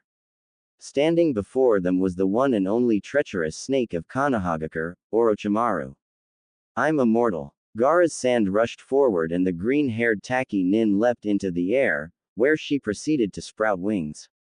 Hinata and Shino were shocked. Flying over the sand as her female teammate spun her naginata in front of her, generating a massive wall of wind that stopped the sand in its tracks, the flying Taki Nin swooped down at Gaara as her voice invaded Hinata's and Shino's minds. Names Fu wouldn't usually help another team, considering what's going on in these exams and all, but I don't think anyone deserves to be taken out the way he was going to kill your teammate. Not in this situation. I mean really. There wasn't even any information on the line and, well, I'm rambling aren't I? Whatever. Fu thought at them as she dodged a pillar of sand, spun around, and did something Gaara's siblings hadn't expected. With the help of some blindingly bright powder Fu had exhaled, mixed with a bit of wind chakra, she'd blown past Gaara's defending wall of sand and nailed him in the face with her left foot, sending the red-headed Jinchuriki skidding back a few feet before his sand seemed to spaz out and converge on Fu. I'll distract this guy. You guys follow Hajiri and you don't know who that is, huh? Well, they're obviously my teammate, and they're a she, so I doubt that's hard to figure out whom I'm speaking of anymore, huh? Anyway, she'll lead you to safety, which basically is just far away from here. I'll catch up in no time.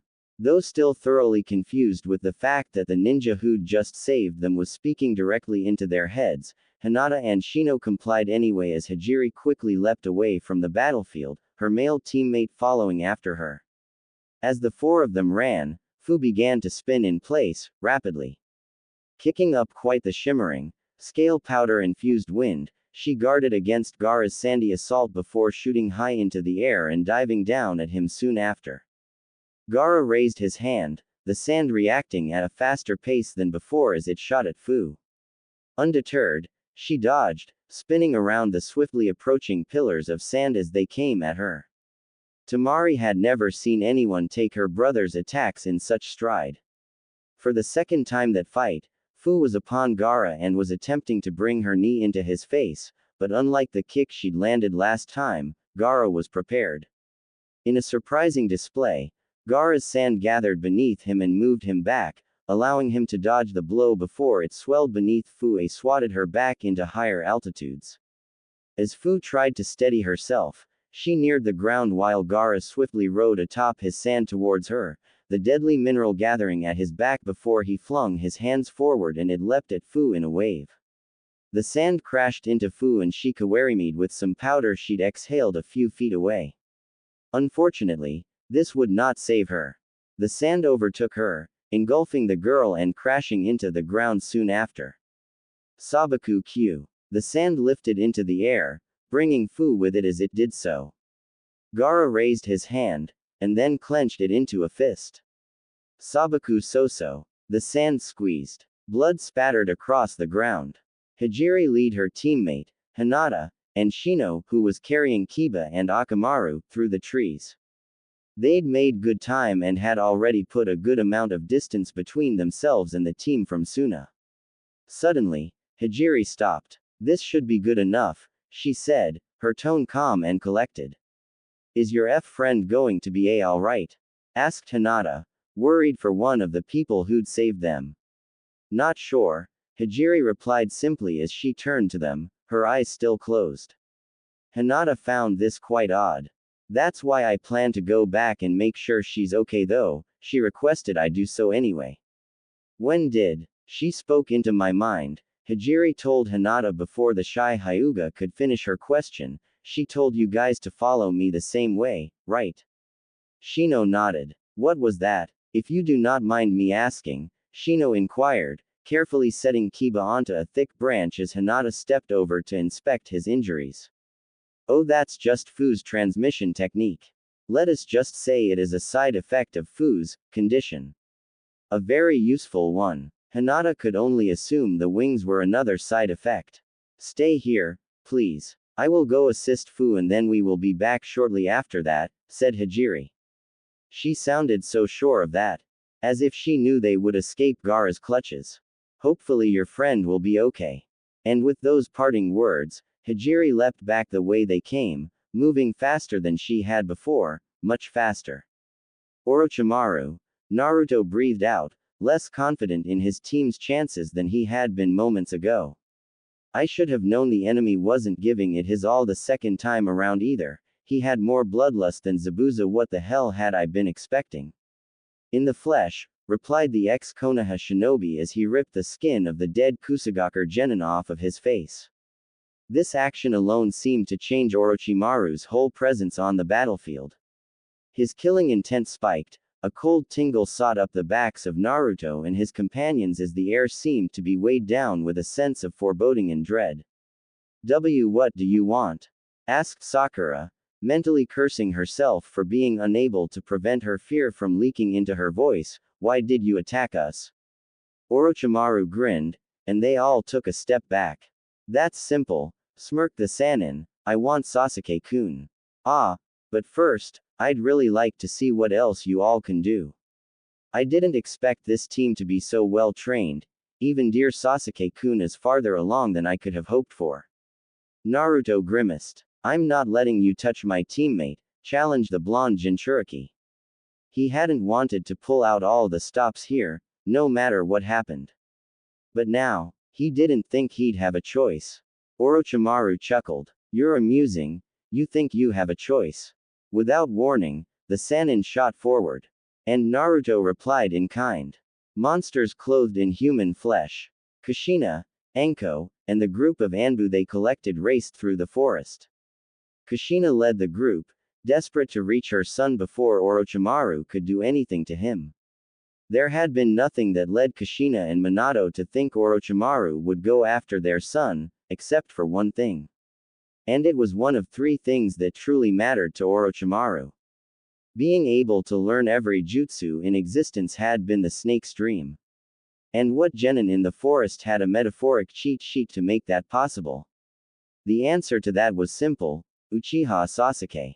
The young boy possessed the Sharingan, and that was all the evidence any of them needed to know what Orochimaru was doing in the forest. That's why Kushina was worried about her son.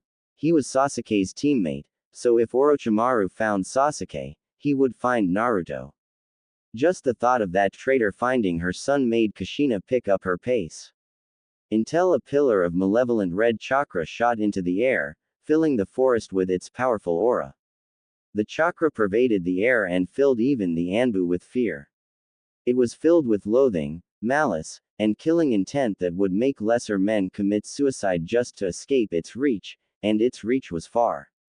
This was the chakra of the Kyuubi.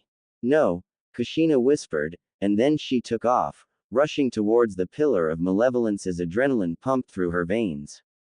Fear was the driving force behind all her thoughts, all her actions. Not fear for the village, no.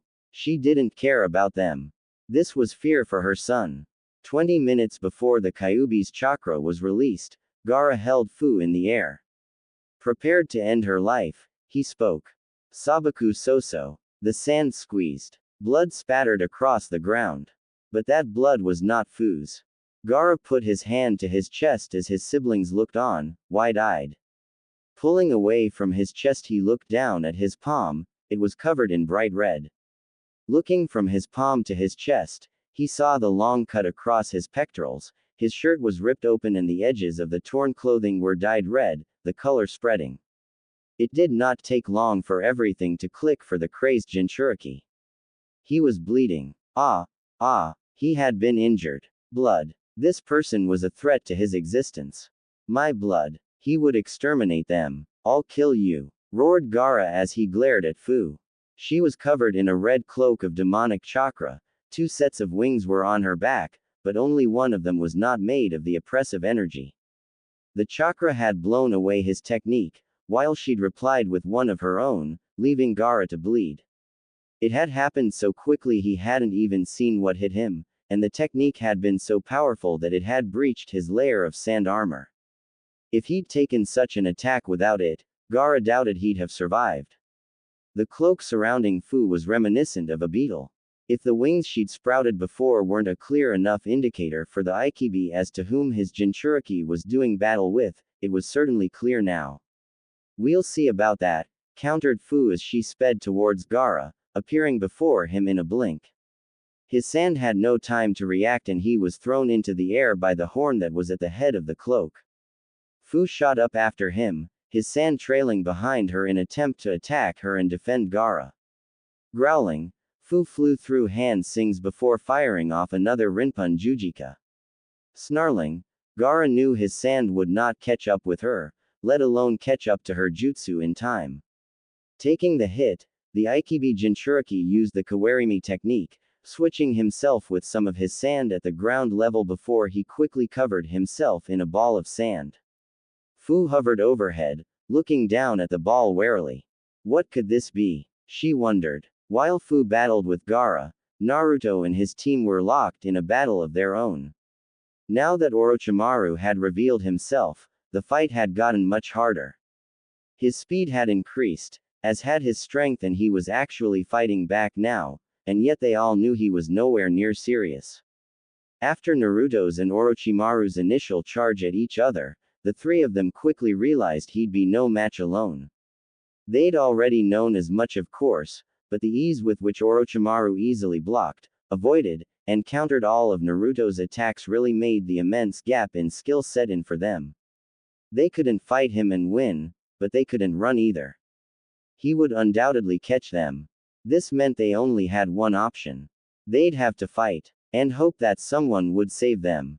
Gokaku no Jutsu, called Sasuke, sending another fireball at the Sannin. Orochimaru easily slipped past it, closing in on the Uchiha before he was intercepted by Naruto. The young Uzumaki jumped at the Sannin, aiming a kick at Orochimaru's head. Blocking the kick, the Sannin was surprised to see Naruto twist his body, his other leg coming around in an attempt to impact the back of his skull. Smiling, Orochimaru ducked and prepared to counter-attack until his instincts told him he needed to dodge. Using his superior speed, Orochimaru leapt forward and avoided whatever the genin had planned. Looking back, he saw Naruto's open palm strike the ground as the boy cursed briefly. He just brushed off my Geike like it was nothing, thought Naruto. Damn. That was my most unpredictable attack too. Well, almost. Standing up straight again, he rushed forward, flanked by Sasuke and Sakura. This time, Sakura was the first to strike, throwing out a first aimed at Orochimaru's face as she tried to bring her leg into his knee in hopes of throwing off his balance. Orochimaru grabbed her fist, tugged, and threw her over his shoulder. Mid-air, the young Kunoichi grabbed a fist full of shuriken from her pouch and whipped them at the Sannin as Sasuke and Naruto ran at him. Smirking, Orochimaru ducked beneath the shuriken, letting them fly towards the other two members of Team 7. Not surprised, Sasuke and Naruto plucked the weapons out of the air and pocketed them. Brandishing a kunai now, the Uchiha aimed for Orochimaru's head. The traitorous snake dodged the blow, tilting his head just enough for the blade to sweep past his cheek, then his neck extended and his head shot towards Sasuke's neck. Caught off guard, Sasuke didn't have time to try and avoid whatever it was Orochimaru had planned. Luckily for him, Naruto had his back. A chain flew from Naruto's arm, approaching the Sannin's head rapidly. Orochimaru weaved around the chain before retracting his neck and taking a step back, where he promptly vanished from sight, leaving Naruto's chain to fly towards the unsuspecting Sakura. After being thrown, the young Kunoichi had regained her footing and aimed to attack the Sannin from behind. Much like the last time, the result this time around was far less pleasing though. Staring down a sharp chain was definitely something she could do without. Thankfully for her, Naruto made the chain vanish before it could cause her harm. The four genin looked around, examining their surroundings as they searched for their opponent.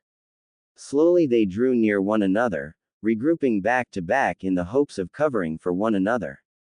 It seemed as if Orochimaru had left, but they knew he was still here. They could feel his killing intent. The problem was that the Sannin's intent could only be described as omnipresent. They could feel it all around them. With no specific location to give Orochimaru away, the four genin couldn't even begin to pinpoint him. What now? Asked Sakura as she hefted a kunai, ready to strike at a moment's notice. The question was if that moment would be enough to save her. To save them, we continue to do what we've been doing. We have no other choice. Obviously he's still toying with us, albeit more seriously than before, Naruto replied as he crouched down, his legs ready to spring him into action. Sasuke grunted his agreement as he gripped the shuriken in his pouch. See, certainly we'd be dead by now if he wasn't, stuttered Karen, as she tried to stop her trembling. Indeed, that voice didn't belong to any of them. Trees fell to the ground as something long and sharp sliced through them like butter. Sasuke, thanks to his eyes, was the first to catch the gleam of metal. Shouting to his companions to jump, they all took to the air, just in time to miss the blade of a frighteningly long sword. The blade continued on, slicing through more trees. At that point, Sakura frowned before a look of alarm spread across her face. Looking up, she saw exactly what she'd feared. The trees in this forest were tall, so tall that the first signs of any branches was at least a good 50 to 60 feet in the air. And the trees were taller still. Therein laid their problem. Orochimaru had just cut down a good portion of trees that were now falling towards the four of them. Dodge! Sakura screamed as she shifted her weight mid-flight, setting herself up so she could easily move past one of the many falling trees. The rest of her companions did the same and soon the four of them were actively dodging the falling foliage. Unfortunately, that's exactly what Orochimaru wanted.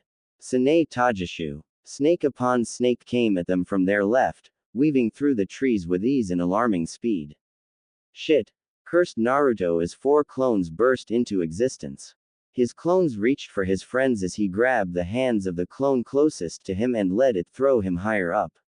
His other three clones attempted the same with his companions, two of them made it to Sasuke and Karen, but the one attempting to make it to Sakura was bitten by a snake, dispelling it. Sakura! Yelled Sasuke as he dispelled the Naruto clone by very forcefully using it as a stepping stone. Flying through the air, he tackled Sakura out of the path of the snakes. Unfortunately, they now had no saving grace from the trees. The many, many trees.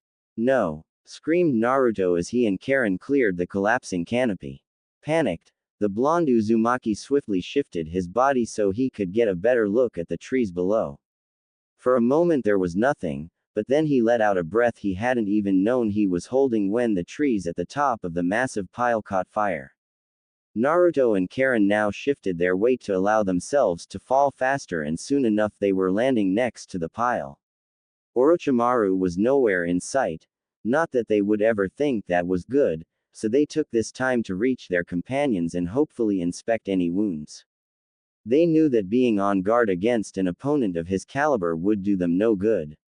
Are you two okay? Karen inquired, leaning next to Sasuke and Sakura to see how badly they were hurt. Neither of them had any serious-looking exterior wounds. There was no blood, nor were there any cuts.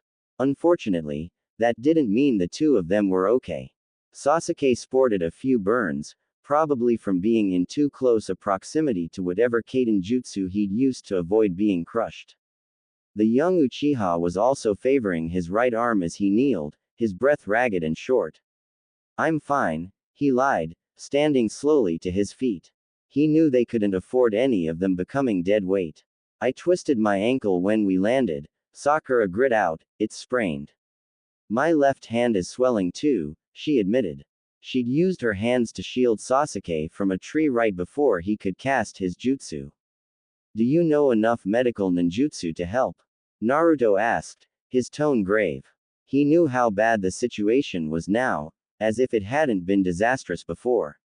Now this was far worse. No, Sakura admitted frustratedly, biting back the regret and shame she could feel trying to make itself known. If I hadn't been so obsessed with Sasuke, maybe I could have. It shouldn't have taken her this long to truly realize how foolish she'd been for trying to garner Sasuke's attention so religiously. And she knew it. That's what made it hurt all the more. Naruto